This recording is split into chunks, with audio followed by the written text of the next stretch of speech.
paz do Senhor a todos que estão aí nos acompanhando, mais uma escola bíblica dominical.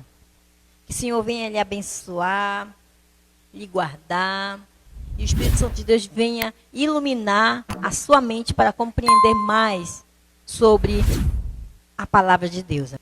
A lição de número 7 da revista da CPAD, o assunto da lição é: o povo de Deus deve separar-se do mal. O nosso texto áureo está em 2 Coríntios, capítulo 6, versículo 17, que diz assim: pelo que saí do meio deles e apartai-vos, diz o Senhor, e não toqueis nada imundo, e eu vos receberei. Verdade prática diz assim: o mundanismo da igreja corrompe os bons costumes e extingue a santidade. A nossa leitura em classe está no livro de Esdras, capítulo 2, versículo 59 ao 62, e no capítulo 4, versículo 2 e 3, e também o capítulo 6, versículo 2 ao 4. Somente o livro de Esdras. Amém? Como sempre eu falo para vocês que vocês possam ler o livro de Esdras e Neemias para compreendermos mais essa lição. O nosso objetivo geral diz assim: compreender que o relacionamento harmonioso com Deus exige a separação do pecado e do mundanismo. Os objetivos específicos são: primeiro, destacar que Deus não aceita a mistura do seu povo com o mundo. 2, entender que Deus exige plena santidade do seu povo. E o terceiro é ressaltar que a santidade resulta em bênçãos para o povo de Deus. Aleluia. Vamos, com a ajuda do Espírito Santo, tentarmos alcançarmos os 3 objetivos conforme os tópicos. Amém? A nossa introdução diz assim: nesta lição, iremos estudar os preparativos que os judeus fizeram para pôr os alicerces da nova forma de vida que eles iniciaram em Jerusalém depois dos anos no cativeiro em Babilônia. Ali eles viveram espalhados pelo vasto território daquele reino. E agora iriam viver uma vida comunitária conforme os ritos da lei. Amém? O nosso primeiro tópico diz assim: somente os judeus retornariam a Judá. Para uma pessoa ser considerada apta para fazer parte do grupo que iria transferir-se para Jerusalém, exigia-se que desse prova de sua linhagem, que provasse ser realmente de Israel. Na primeira triagem, foram excluídas 652 pessoas, até alguns filhos de sacerdotes, cujos nomes não foram achados nos registros das genealogias, foram rejeitados como imundos. Isso você pode ler lá em Esdras, capítulo 2, versículos 59 a 62, que está na nossa leitura bíblica. Amém? Então, eles fizeram uma triagem para poder voltar somente para Judá, somente para Jerusalém, quem realmente fosse israelita, puro. Se tivesse alguma mistura, era considerado como imundos, eles não poderiam voltar, retornar para Judá, para Jerusalém. Amém? Os judeus mestiços, nascidos de casamento mistos durante o cativeiro em Babilônia, não fariam parte do grupo de judeus que retornariam a Judá. Somente aqueles que comprovassem a sua ascendência puramente judaica fariam parte daquele grupo. Deus não aceita mistura do seu povo com o povo do mundo. Não pode haver comunhão das luzes com as trevas. Nós percebemos aqui que há uma certa exigência de Deus quanto ao seu povo, para que não haja o que? Mistura. Que eles não sejam o quê? Corrompidos com outras nações. Ele queria uma linhagem pura, por isso ele fez essa triagem. pediu para fazer essa triagem. Amém?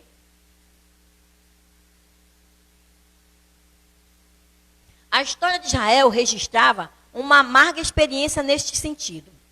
Quando os israelitas, libertados pela mão do Senhor, se preparavam para ir a Canaã, um grande povo de mistura, não israelita, queria acompanhá-los. Foi exatamente essa gente que, durante o trajeto pelo deserto, foi fonte inspiradora de murmuração. Isso você pode acompanhar em Números, capítulo 11, versículo 4. Então, o povo de Israel, nós sabemos que eles ficaram no deserto andando em ciclos por 40 anos. Tudo isso por causa da murmuração. Tudo isso por causa da murmuração. Então, em Números capítulo 11, versículo 4, dizem que um grande povo que não era judeu, que não era israelita, queriam acompanhar o povo de Israel no deserto. E eles começaram a acompanhar. E lá em Números fala que esse povo foi uma péssima influência para os israelitas. Por quê? Porque eles murmuravam. E o povo também de Israel começou a murmurar. E nós sabemos que Deus, ele não se agrada da murmuração, porque a murmuração afasta a bênção de Deus. Por isso que o povo ficou 40 anos no deserto andando em círculo. Um trajeto pequeno, que eles poderiam chegar logo à terra de Canaã.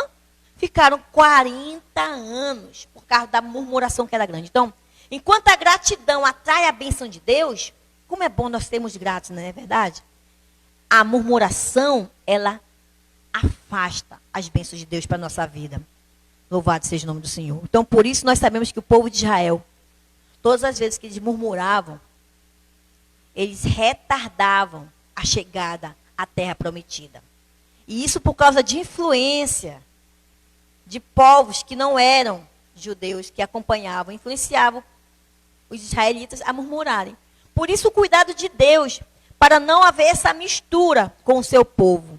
O povo da aliança, ele queria o povo puro, que eles não se contaminassem com outros povos pagãos, povos que adoravam outros deuses. Então Deus tinha esse cuidado com o povo de Israel, amém? Então a Bíblia diz que estreita é a porta e apertado o caminho que leva à vida. Em Mateus capítulo 7, verso 14. Não é lucro e sim grave prejuízo alguém querer facilitar a entrada de mistura de gente, dando maior ênfase à quantidade do que à qualidade. Jesus disse, necessário vos é nascer de novo. Então nós sabemos que há um preço para sermos santos. Há um preço para sermos escolhidos de Deus. Por quê? A porta ela ainda continua estreita. Apertado é o caminho que conduz à salvação. Não há uma facilidade. A Bíblia diz que o reino de Deus ele é ganhado por esforço. Não é tão fácil assim. A graça nos alcançou nos dando a salvação, que foi realmente de graça. Mas esse de graça não foi pago um preço muito alto, um preço de sangue. Então, aí você pode dizer assim, Deus quer qualidade ou quantidade? Eu vou te dizer que Deus ele prefere a qualidade. Que aquela quantidade de pessoas, que às vezes tem pessoas misturadas ali, que não são do mesmo arraial, que não é o povo de Deus, Deus quer mais qualidade. A palavra de Deus diz que quando Jesus ensinava, e ele trazia uma palavra mais dura, eram multidões que estavam perto de Jesus. Muitos ali estavam querendo o quê? Querendo pão, querendo alimento, porque Jesus realmente abençoava. Muitos queriam cura. Mas muitos também queriam realmente ouvir a palavra de Deus e queria Jesus. Queria o mestre, queria ouvir as palavras do mestre. Mas a palavra de Deus diz que quando Jesus ensinava com mais dureza, o povo, a multidão, aquela aglomeração de pessoas que estavam seguindo Jesus, eles não gostavam. Eles diziam, poxa, essa palavra está muito dura. Ficavam chateados. E começaram a ir embora. Tanto que a palavra de Deus diz que ficaram somente os 12. Perceba o que? Jesus não mudou o seu discurso por causa disso. Jesus não ficou triste por causa disso. Ele continuou a ensinar. E outra coisa, ele ainda falou assim, e vocês? Não vão também acompanhá-los. Aí a palavra de Deus diz que o Espírito Santo usa Pedro nessa hora e fala: Senhor, para onde iremos nós, se só tu tens a palavra de vida eterna? Aleluia. Então nós percebemos que Jesus, ele não ficou preocupado com quantidades, com aquela aglomeração de pessoas, não. Ele estava interessado com a salvação, com aquelas pessoas que queriam realmente, os 12, os que ficaram, queriam realmente aprender, queriam realmente ser salvo. Estavam realmente atrás do verdadeiro pão, da verdadeira palavra de Deus. Não queriam só ouvir coisas que os seus ouvidos, que agradassem os seus ouvidos. Não, eles estavam prontos para ouvir realmente a verdade. Jesus, e nós vimos aqui um exemplo, que Jesus, que Deus, está muito mais interessado na qualidade do seu povo. No povo realmente reto, íntegro, que não se contamina com as coisas desse mundo, do que com quantidade de pessoas ali que não queriam nada, queriam outras coisas dos seus interesses, menos ouvir a palavra de Deus e realmente praticar a palavra que Jesus estava ensinando. Amém? Então, a síntese do tópico 1 diz assim: a comunhão plena com Deus exige santidade. Aleluia, louvado seja o nome do Senhor. Amém?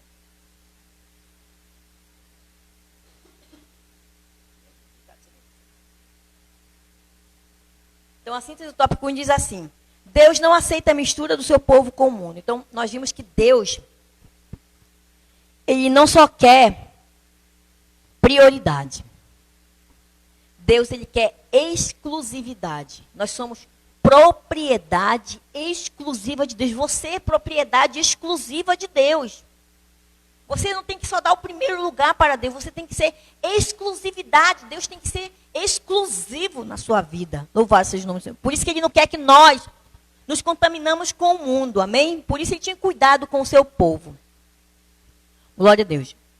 Nosso segundo tópico diz assim: os judeus não aceitaram a ajuda dos samaritanos. Então, vamos ver por quê.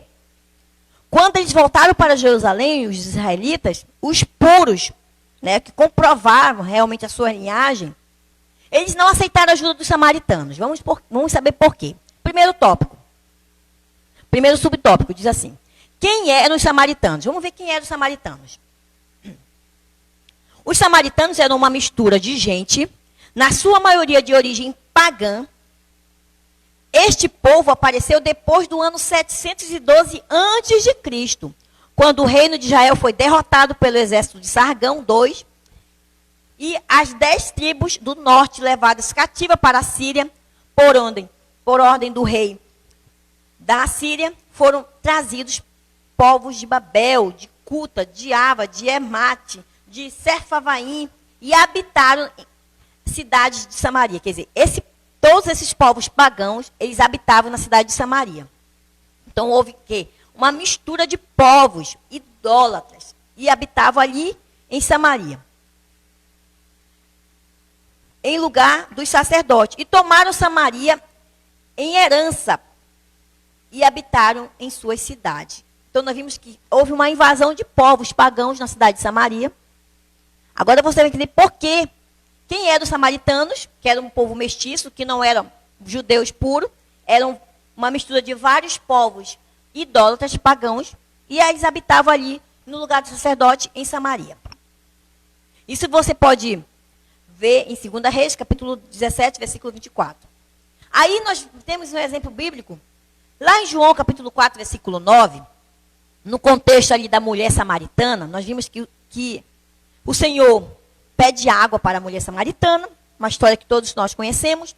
E lá no versículo 9, ela pergunta assim: como tu, judeu, pede água de uma mulher samaritana, além de ser mulher samaritana? Aí tem entre parênteses assim: porque os judeus, os samaritanos, eles não se comunicavam, eles não se davam bem com os judeus. Então nós vimos aqui aquele contexto de Jesus, realmente foi por causa disso, por causa que os povos pagãos tomaram conta de Samaria. Então, os samaritanos eram povos mestiços. povos que não eram puros, não eram judeus, não era o povo de Deus. Então, por isso que havia o quê? Essa rivalidade entre eles e o povo judeu, eles não aceitaram a ajuda dos samaritanos, por causa dessa mistura. Amém? Então, posteriormente, o rei da Síria enviou-lhes um sacerdote dos israelitas para ensinar ao povo da terra o temor de Deus. Então, nós vimos que o rei da Síria se preocupava com os samaritanos e enviava o quê? Um sacerdote de Israel para ensinar os preceitos, os princípios divinos ali para aqueles povos que habitavam ali em Samaria. Para todo o povo que estava ali. Aceitaram o ensino do sacerdote israelita, mas não deixaram a idolatria. Olha só. Eles eram ensinados pelo sacerdote israelita. Eles aceitavam até os ensinos. Mas eles não abriam mão dos seus deuses, da idolatria. Por isso que eles não se davam com os judeus. Por quê? Eram povos mestiços, misturados, queriam os privilégios dos judeus, do culto dos judeus, queriam adorar a Deus, e até adoravam, né? Mas eles não abriam mão do quê? Dos seus deuses, dos seus ídolos. Então, por isso que o povo samaritano queriam ajudar os judeus e os judeus não aceitavam a sua ajuda. Tópico 2, subtópico 2. Os samaritanos ofereceram cooperação aos judeus, né? Eles queriam ajudar, de certa forma, porque eles queriam ter o quê? Eles queriam participar dos privilégios dos judeus. Quando os judeus começaram a construção do templo, os samaritanos ofereceram-se para cooperar. Isso você vai encontrar lá em Esdras, capítulo 4, versículo 1.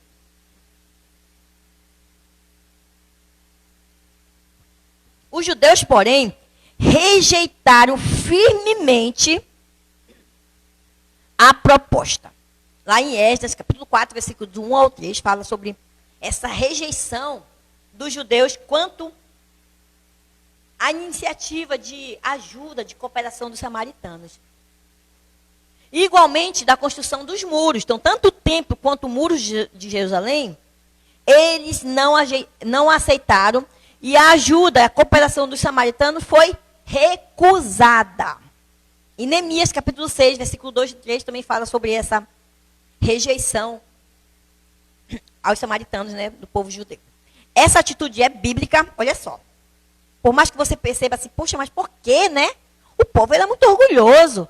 Não aceitou a ajuda dos samaritanos. Por que será? Esta atitude é bíblica. Pois a Bíblia manda que nós devemos nos afastar daqueles que não têm a sã doutrina. Lá em 1 Timóteo, capítulo 6, versículo 3 ao 5, o apóstolo Paulo fala também em Tito. E lá em 2 João 10, 11, fala sobre isso, sobre você recusar aquelas pessoas que não compactuam com a mesma fé, com a mesma sã doutrina. Igualmente devemos nos afastar daqueles que têm uma vida irregular, como também daqueles que causam divisões. E nós sabemos que isso é bíblico. Nós não podemos servir. Jesus falou, vocês não podem servir a dois senhores. Porque ou você vai agradar a um e vai desagradar o outro. Lá em Mateus capítulo 6, 24. Jesus já falava sobre isso. Então, não há comunhão entre a luz e as trevas. Não há. O jugo desigual.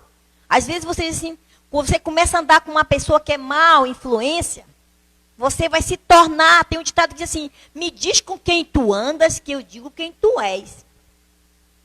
Às vezes você é uma pessoa boa, uma pessoa de boa índole, mas começa a ter uma mal influência, começa a ter péssimas amizades, mas mais influência, e você começa a se afastar.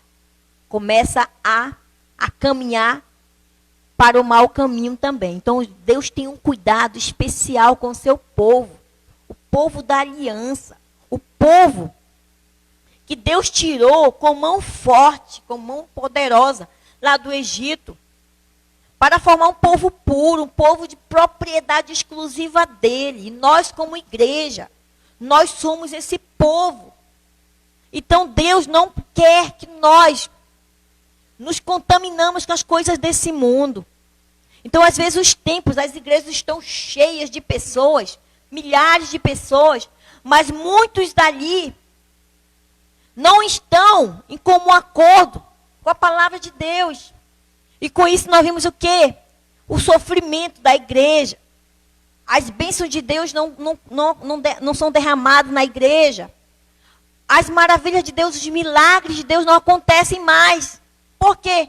A Bíblia diz que o pecado é que faz a separação entre nós e o nosso Deus. Então, quando há pecado no meio do povo de Deus, quando há essa mistura de mundanismo, de pecado, Deus, Ele não vai compactuar, Deus não vai derramar a sua bênção ali naquele lugar. Como é importante nós termos uma vida santa, uma vida íntegra nos caminhos do Senhor, amém?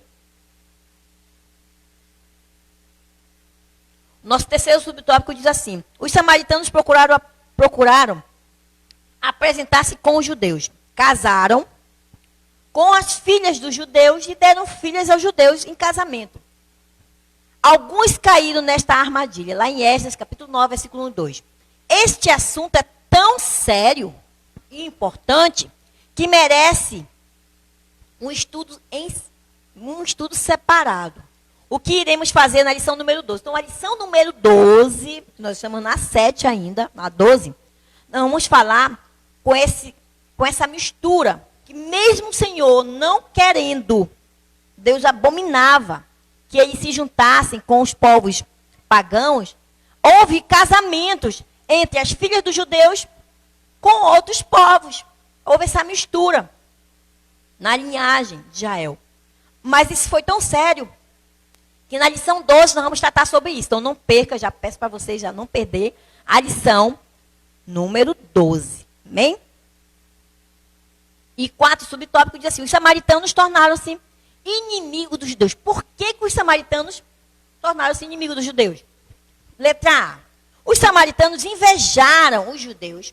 Antes de os judeus terem chegado a Jerusalém, os samaritanos tinham uma certa liderança na região, porque eles moravam ali na Samaria, em Jerusalém, lá. Então, eles tinham uma certa liderança naquela área. Quando os judeus chegaram e começaram a sacrificar ao único Deus verdadeiro e a adorá-lo, então a atenção dos habitantes da região passou para os judeus. Olha só a inveja dos samaritanos. E os samaritanos perderam a sua posição privilegiada e encheram-se de inveja. E isto sempre foi assim. Então, nós vimos lá em João, capítulo 11, versículo 47, e no versículo 12, capítulo 12, versículo 19. Os fariseus tinham inveja de Jesus.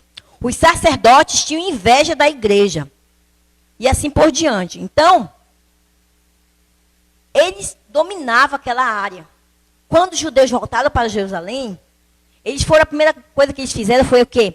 Cultuar o Deus verdadeiro.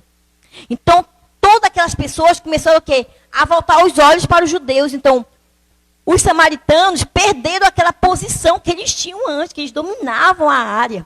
Então, o povo de Israel chamou a atenção dos outros povos. E todo mundo estava de olho em Israel, de olho nos judeus, por causa do culto que eles prestavam ao Deus verdadeiro. Amém? Então, sempre houve isso. Então, os fariseus, os religiosos, eles tinham inveja de Jesus.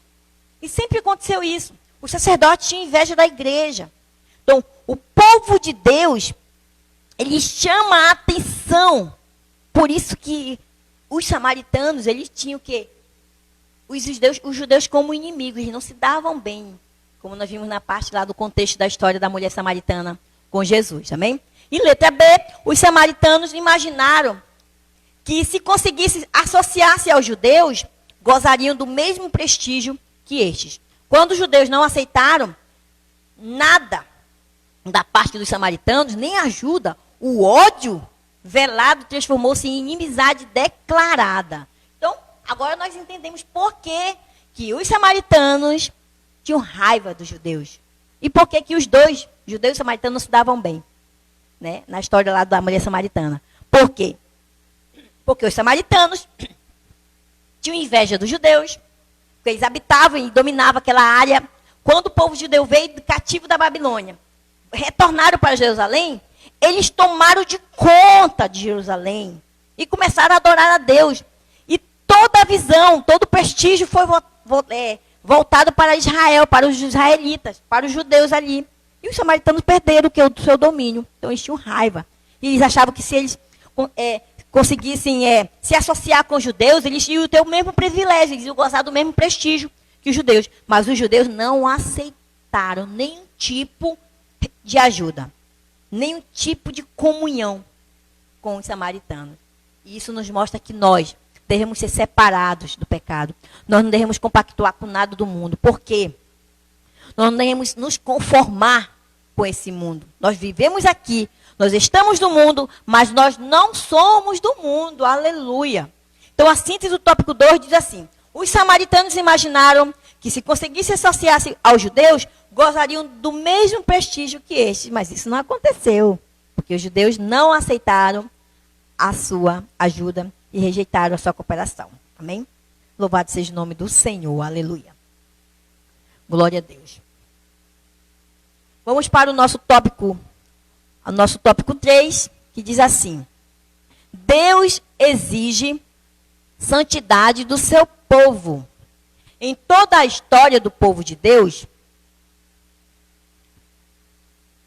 observa-se que ele, para manifestar-se no meio do seu povo, exige plena santidade. Então, Deus ele vai sempre exigir santidade. Deus espera que seu povo esteja sempre em comunhão com ele, vivendo separado do mal. Primeiro subtópico. Retornando do cativeiro, Israel separou-se do mal. Por isso, a bênção de Deus os acompanhou e eles conseguiram concluir a construção do templo e reconheceram que Deus fizera esta obra. Isso você acompanha lá em Neemias, capítulo 6, versículo 16. Então, o povo ele entendeu que Deus queria o quê? Santificação.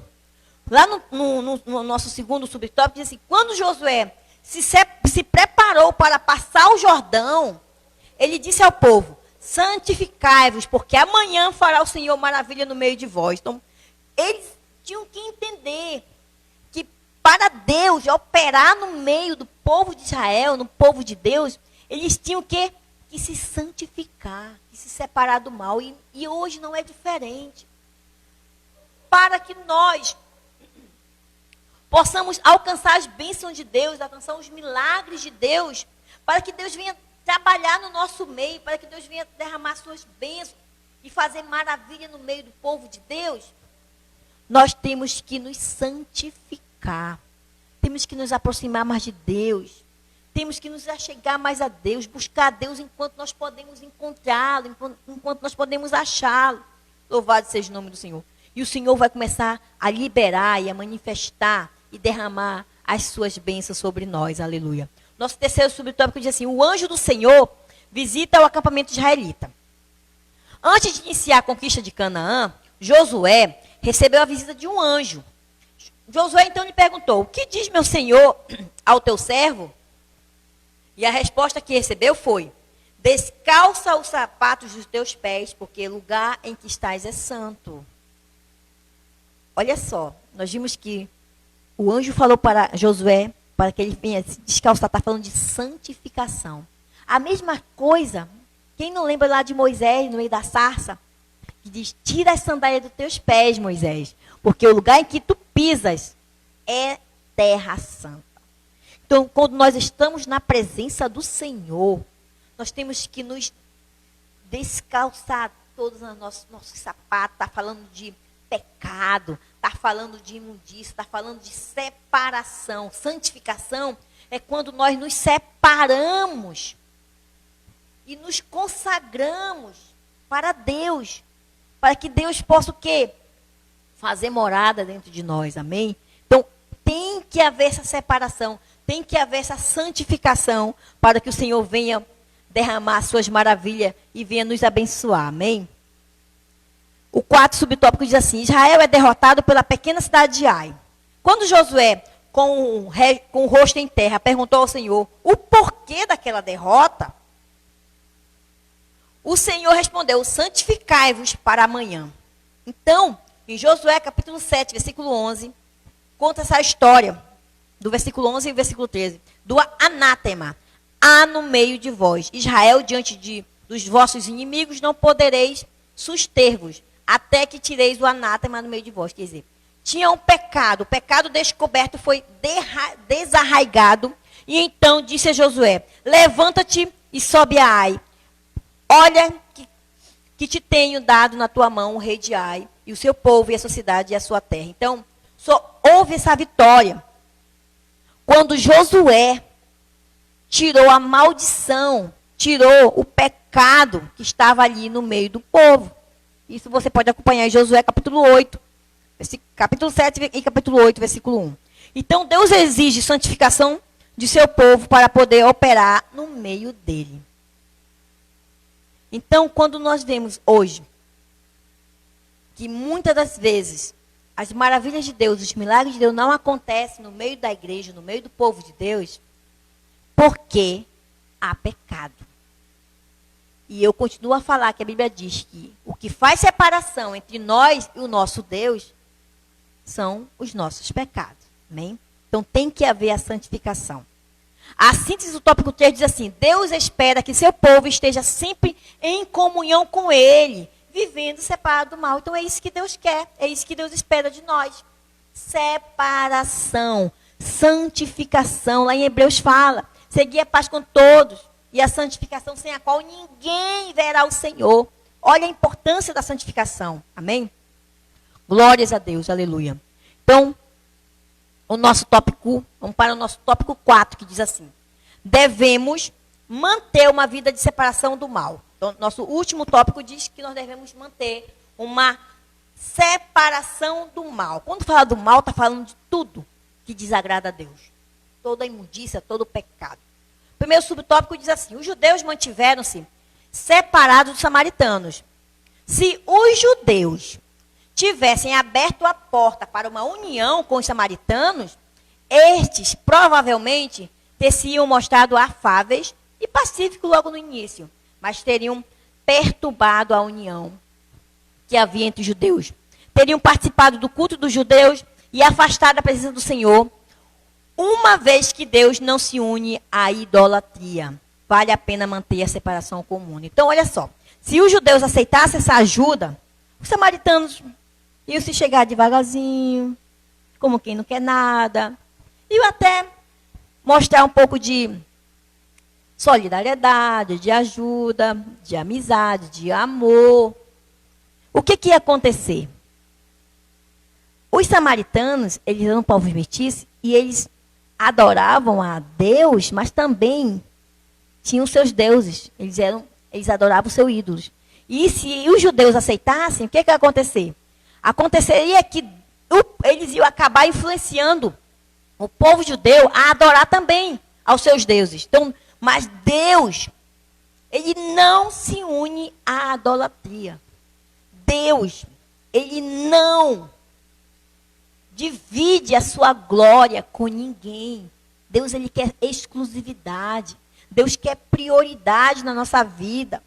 Tudo que toma o primeiro lugar na minha vida é o meu ídolo. Se eu colocar o meu trabalho em primeiro lugar, esse é o meu ídolo. E já estou colocando Deus em segundo lugar. Se eu coloco o meu casamento em primeiro lugar, antes de Deus, o casamento é o meu ídolo. O meu esposo é o meu ídolo. A sua esposa é o seu ídolo. Então, tudo que nós colocamos em primeiro lugar em nossa vida, esse é o nosso ídolo. Então temos que ter muito, muito cuidado. Porque o primeiro lugar na minha e na sua vida tem que ser de Deus. E Deus, ele não se une à idolatria. E Deus não divide a sua glória com ninguém. Segundo tópico diz assim. Segundo subtópico. A Bíblia mostra exemplos de servos de Deus que duvidaram se valia a pena manter a linha de separação do mal. Nós vemos aqui o salmista Asaf, que escreveu o Salmo 73. Nós vemos também Malaquias. Respondeu aos que diziam ser inútil, servir ao Senhor, dizendo: há um memorial escrito diante dele, para que os teme ao Senhor, e para que os que lembrem do seu nome. E eles serão meus, diz o Senhor dos Exércitos. Naquele dia que farei serão para mim particular tesouro, poupá-lo-eis e como um homem poupa seu filho que serve. Vale a pena servir ao Senhor. Então, o salmista Asaf falou assim: todavia estou de contínuo contigo, tu me seguraste pela minha mão direita, guiar-me-ás com teu conselho e depois me receberás com glória, em glória. Asaf entendeu que valia a pena servir ao Senhor. Então, vale a pena servir a Deus. Mas para eu servir a Deus, eu tenho que me afastar do mal.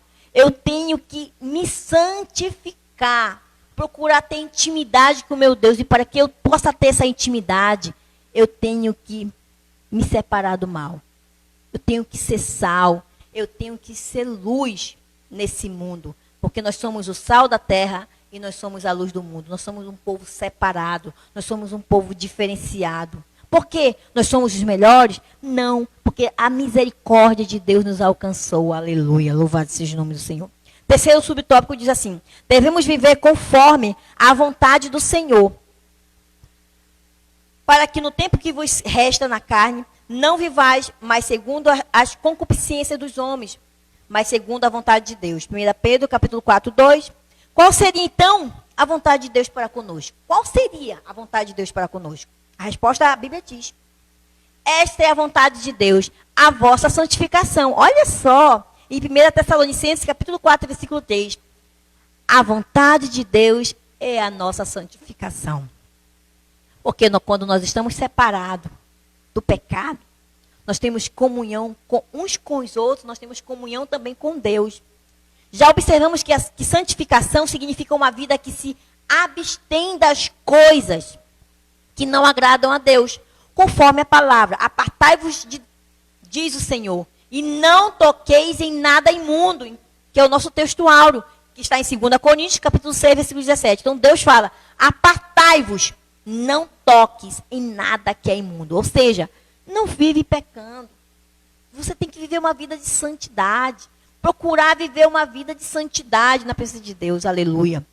Então, e nós sabemos que a vontade de Deus, lá em Romanos capítulo 12, que essa vontade de Deus nós devemos viver conforme essa vontade. Lá em Romanos capítulo 12, versículo 2, diz assim, ó: e não vos conformeis com este mundo, mas sede pela renovação do vosso entendimento. Para quê?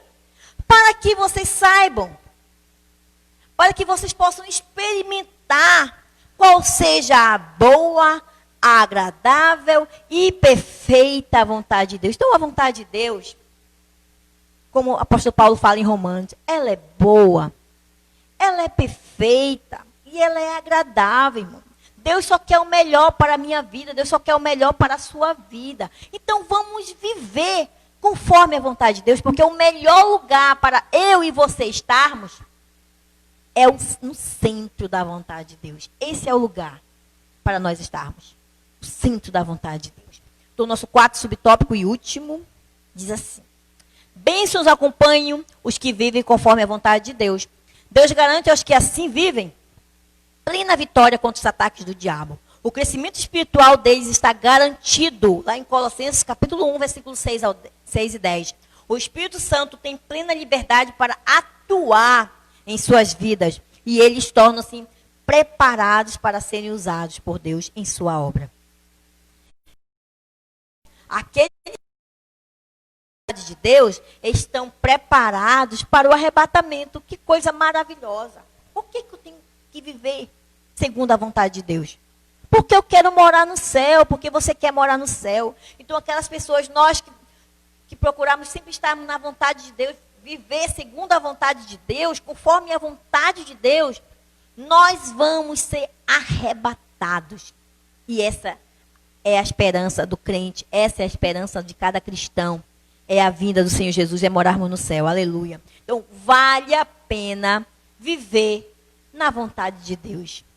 E saiba que o melhor lugar para você estar é no centro da vontade de Deus. Louvado seja o nome do Senhor.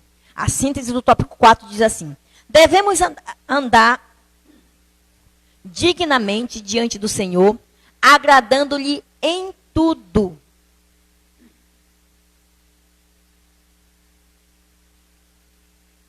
Quando eu vivo a vontade, quando eu vivo segundo a vontade de Deus, eu procuro sempre o quê? viver uma vida digna, viver uma vida íntegra. E sempre eu procuro agradar o Senhor. Tudo que eu for fazer, eu venho perguntar, será que eu estou agradando a Deus com esse meu gesto? Será que eu estou agradando a Deus com essa atitude, com as palavras que eu falei? Então, o cristão, ele tem que sempre estar o que? Atento para viver e sempre agradar ao Senhor. Sempre agradando ao Senhor. Amém? Louvado seja o nome do Senhor. Então, nós terminamos aqui mais uma lição abençoada. Sempre procuramos viver em santidade. Procuramos sempre e sempre procurar viver segundo a vontade de Deus, porque a vontade de Deus, ela é o quê? Boa, perfeita e agradável. Amém. Deus abençoe você e Deus abençoe a sua família. Amém.